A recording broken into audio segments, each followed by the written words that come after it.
పశ్చిమ గోదావరి జిల్లా తాడేపల్లిగూడెం నియోజకవర్గంలో తెలుగుదేశం జనసేన బీజేపీ పార్టీ ఉమ్మడి అభ్యర్థి బొలిశెట్టి శ్రీనివాస్ ప్రచారంలో దూసుకువెళ్తున్నారు. మండల అప్పారావుపేట గ్రామంలో నిర్వహించిన ప్రచార కార్యక్రమంలో వైసీపీ పాలనపై నిప్పులు చెరిగారు. వైఎస్ఆర్ కాంగ్రెస్ పార్టీ ప్రభుత్వ హయాంలో అనుభవించిన కష్టాలు, ఇబ్బందుల్ని ప్రస్తావించారు.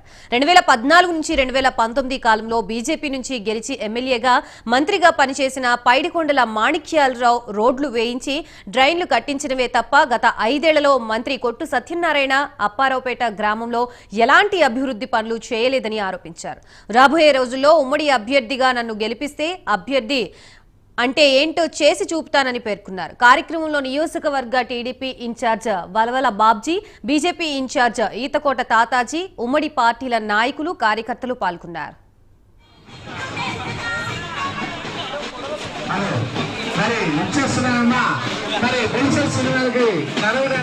జనసేన శ్రేణులకి వీర మహిళలందరూ కూడా పేరు పేరున ఉదయపూర్ నమస్కారం తెలియజేసుకుంటూ, మరి రాష్ట్ర ప్రభుత్వానికి పట్టిన దరిద్రం వదిలించడానికి, జగన్మోహన్ రెడ్డి గారిని ఇంటికి పంపించడానికి సరైన సమయం ఆసన్నమైంది. ఇవాళ అప్పలంట్లో నా చిన్నప్పటి నుంచి అనుభవం నేను చెప్తా ఉన్నా. ఇక్కడ 50 ఎకరాల పొలం ఉంటే ఆ రైతుకు తింటాకి తిండి, ఉంటాకి కట్టుకుంటా బట్టలు, మోటార్ సైకిల్ కూడా కాదు, సైకిల్ మీద తిరిగే పరిస్థితి ఇక్కడ నా చిన్నతనంలో. అలాంటిది 1983లో నవశకం స్టార్ట్ అయింది ఇక్కడ.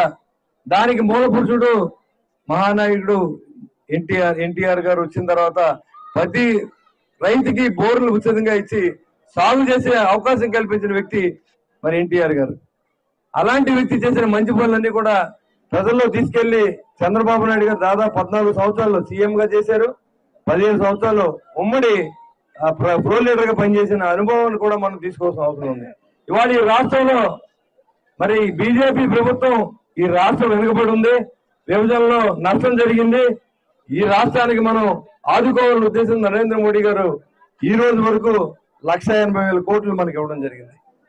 ఇచ్చిన తర్వాత మీరు బటన్ నొక్కి 2,30,30,000 కోట్లు ప్రజల అకౌంట్ లో వేశారు.